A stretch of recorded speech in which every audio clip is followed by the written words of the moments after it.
제가 그 교재에 뭘 썼냐면 매료됨이라 써놨습니다. 잠깐 이렇게 제가 설명해 드릴게요. 네. 저는 늘 제 자신에게 가르치는 훈련 방법은 이 부분이거든요. 어떻게든지 제 마음속에 매료되는 사람이 있어야 돼요. 그러니까 크게는 하나님의 말씀, 크게는 하나님의 말씀, 그 다음에 믿음의 선진들, 뭐 경건서적도 다 해당됩니다. 경건서적, 아니면 또 경건의 가르침, 모든 걸 다 포함해서 우리 마음을 매료시키는 무언가가 있어야 된다. 이게 제가 영성훈련하는 기본적인 그 패턴입니다. 그죠? 재미를 아시겠죠? 그러니까 다시 저와 여러분의 마음속에서는 이렇게 이해하시는데 우리 다 기억 못해요. 기억할 수가 없어요. 기억할 수는 없고 하나님과 하나님의 말씀, 믿음의 선진들, 경건서적, 아니 뭐 주일날 설교 말씀 다 포함해서 그 다음에 영적인 가르침, 이 모든 부분들 중에 어떤 부분이 저와 여러분의 마음을 매료시켜야 돼요. 흠모하게 만들어야 된다. 그죠? 이게 이제 우리 감동이라 부를 수도 있고 어떤 형태가 됐든 간에 우리가 감동시키는 부분이 있어야 돼요. 이게 능동적인 방법이에요. 그렇죠? 이걸 저희들이 이제 묵상훈련이라 부르기도 합니다. 그래서 제가 아침마다 우리 지체들에게 이렇게 카톡으로 넣어드린 것도 그런 부분이에요. 이 짧은 글인데 그 글이 우리 지체들에게 뭘 주기를 원하는 거죠? 매료됨을 주기를 원하는 거예요. 소원, 감동을 주기를 원하는 거예요. 그러면 그 감동을 가지고 뭐 하는 거죠? 내 마음을 새롭게 하는 거예요. 그죠? 마음을 새롭게 하고 있으면 하나님이 변화를 시켜줘요.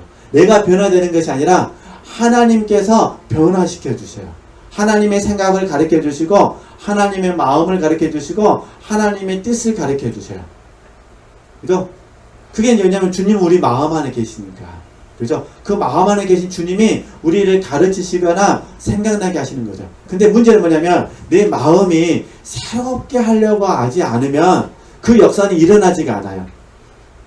더 정확히 말하면 어떻게 되냐? 이 세대를 본받지 않아야 돼요. 그러니까 이 세대를 본받지 않는 것이 뭐냐? 자기를 부인하는 것이고 자아를 부정하는 것이거든요. 근데 많은 분들이 이 세대를 본받고 싶으면서 이게 본받는다는 것은 매료된 거. 쉽게 말해서 이 세대의 어떤 부분에, 이 세상의 어떤 부분에 매료되어진 상태에서 그 다음에 하나님의 무엇으로 매료되려고 하니까 이게 되겠습니까? 안 되겠습니까? 안 되는 거예요. 그래서 제자는 제자인데 좋은 제자가 되지를 못하는 것이죠. 그래서 저는 다시 한번 이런 말씀들을 또 묵상하고 저 자신에 적용하면서 정말 지체되게 바라는 부분은 좀 능동적으로 훈련하셨으면 좋겠다. 피동적으로, 수동적으로 보다는 그잖아요. 어쩔 수 없이 훈련하고 그러잖아요. 어쩔 수 없이 주님 기다리고 얼마나 슬픕니까? 이왕 주님 기다리실까 어떻게 기다려요? 능동적으로 기다리고, 그죠? 이왕 영성훈련 오실 거 어쩔 수 없이가 아니라 능동적으로 오시고 이렇게 이제 오늘 오신 분은 다 능동적으로 오셨기 때문에 제가 그냥 웃으면서 말씀드리는 거예요. 네, 그러니까 이렇게 이해하시면 되실 것 같습니다. 그 다음에 사실 하나님의 은혜는 늘 우리와 함께 하거든요. 근데 우리는 특별한 은혜를 원해요. 그게 아니라 하나님의 은혜는 늘 우리와 함께 합니다. 그 하나님의 은혜가 저와 여러분을 지금 붙들고 계시는 거예요. 그죠? 하나님의 은혜가 다음에도 공부하니까 하나님의 은혜가 없이는 우리는 아무것도 할 수가 없습니다. 그래서 먼저 제가 이제 서론 부분에 있어서 마음에 대해서 다시 한번 우리가 이미 암송하고 있고 잘하는 말씀인데 이 말씀이 우리를 울리지 않으면 안 된다는 거 이해되시겠죠? 그러니까 항상 매료됨이 있으셨으면 좋겠습니다. 매료됨은 하나님이 뚝 주시는 것이 아니라는 거예요. 능동적으로 내가 취하는 거예요. 그죠? 수동적으로 하면 너무 힘들어요. 그죠? 피동적이기도 너무 힘들어요. 그러면 팍팍해서 못 삽니다. 그러면 안 되고 어떻게 하시자고죠? 능동적으로. 그래서 빌립보서 2장 12절에서 14절 말씀에서 그러잖아요. 두렵고 떨림으로 내 구원을 이루라고 말씀하시잖아요. 그죠? 항상 기뻐하라고 말씀하시잖아요. 그게 능동적이에요. 범사에 감사하라 하시잖아요. 그런데 이렇게 말하면 또 어떤 분들은 그래요. 이 목사님이 감사할 것도 없는데 무슨 감사 아니라는 거예요. 능동적으로 뭐 하는 거죠? 감사하는 거예요. 그래서 이제 제가 혹시 우리 지체들에게도 이렇게 말씀을 드렸는지 모르겠는데 한번 이제 이왕 용동정 나왔으니까 그래서 우리 이제 강조에 있는 지체들에게도 제가 이제 이렇게 권면을 드려요. 사실 육체로 보면 어떻게 우리가 항상 기뻐할 수 있겠냐. 그래서 제가 이 육체로 부분을 좀 제외하고 이렇게 말을 해요. 이제 훈련하는 방법에 있어서 예수 그리스도를 묵상할 때마다 이걸 집어넣자겠어요. 그러니까 주님을 뭐 할 때마다요. 묵상할 때마다 항상 뭐 하자. 기뻐. 이걸 할 수 있잖아요. 안 그러신가요? 육체의 어떤 부분을 생각하면은 별로 기뻐할 게 없을 수도 있어요. 아침에 거울 보는 순간부터 스트레스지. 그러잖아요. 그러면은 기뻐하라는 말씀이 안 들리는 거예요. 그러니까 그거는 이제 어쩔 수 없는 부분이고 뭐 하자는 거죠. 주님을 뭐 할 때마다 묵상할 때마다 나는 뭐 합니다. 항상 기뻐합니다. 이제 항상을 때마다로 좀 바꿔서 한번 적용해 보자. 그래서 이런 부분들이 점점 많아지다 보면 항상이란 부분은 뭐가 더 많아질 수 있지 않겠느냐. 그죠? 그러니까 주님을 묵상할 때마다 우리는 기뻐하는 거예요. 그죠? 묵상 돈 안 들어 얼마나 좋아요. 그러잖아요. 돈 안 들어서 하는 게 묵상이잖아요. 묵상 많이 한다 해서 주님께서 너 이렇게 돈 내라 그러면 안 하시잖아요. 그렇죠? 그러니까 우리가 돈 없어도 마음만 먹으면 뭐 할 수 있습니까? 주님을 묵상할 수 있으세요. 그죠? 그러니까 주님을 묵상할 때마다 항상 뭐 합니다? 기뻐합니다. 이렇게 적용하셨으면 좋겠다. 그런 부분입니다. 근데 하루 24시간 주님만 생각을 하는 것이 아니라 뭐 직장생활 하시면은 주님 묵상하기 어렵잖아요. 직장생활 해야 되니까. 일하다가 잠깐 쉬는 시간 있으면 그때 뭐 하는 거죠? 그때 또 주님을 묵상하는 거예요. 주님을 묵상하면 그 순간에 뭐가 된 거죠? 참 하나님 감사합니다. 하나님 기뻐합니다. 그죠? 힘든 어떤 일 딱 생각하면 기뻐하는 마음이 사라질 수가 있어요. 그러나 그게 아니라 주님을 묵상하면 그럼에도 불구하고 주님이 나의 주님이시니 참으로 감사합니다. 그러잖아요. 주님이 나와 함께 해주시니 난 참으로 기뻐합니다. 이렇게 적용할 수 있잖아요. 이런 훈련들이 전부 다 능동적이다 그런 부분이에요.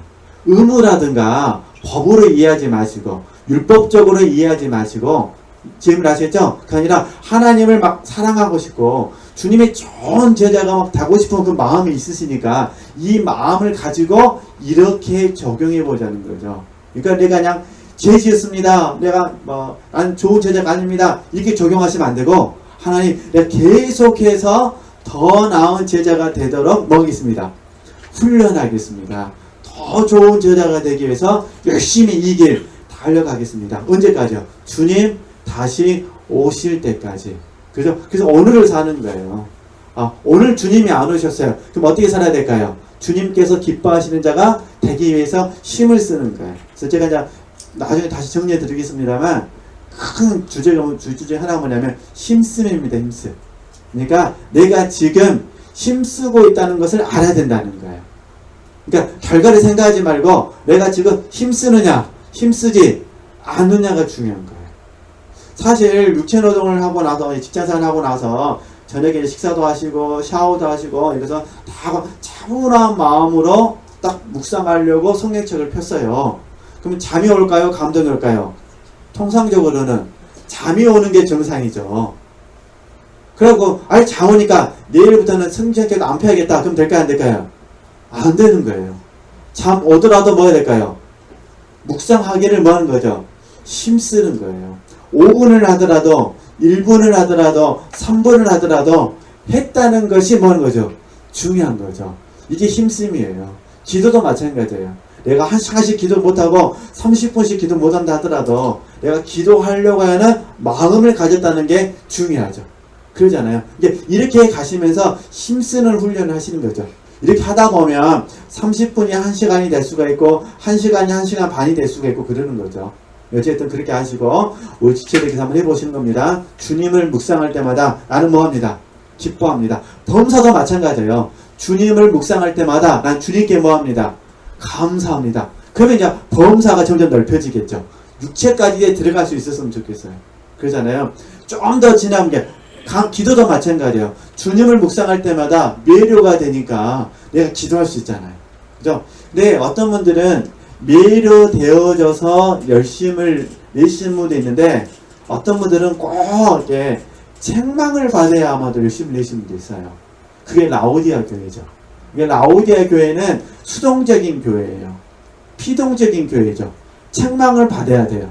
책망. 그러면 주님께서 하시는 큰 책망 여러 가지가 있습니다만, 뭐 토해내리겠다 그런 말씀도 있습니다만, 결정적으로 가장 큰 그 책망이 뭐냐면은 주님이 그들의 마음에 계시지 않는다는 거예요. 그죠? 이게 가장 큰 책망이죠. 주님이 그들의 마음에 계실 수가 없는 거예요. 이게 라오디아 교회를 가만히 묵상해 보면은 이게 엄청난 어떤 책망입니다. 주님이 마음에 계시지 않는 거예요. 그러니까 문을 두드린다 그러잖아요. 그 마음 문을 의미하니까. 어쨌든 저 여러분이 지금 삶이 갈수록 힘든 것이 정상이라는 거. 사람은 다 보니까 그런 게 있더라고요.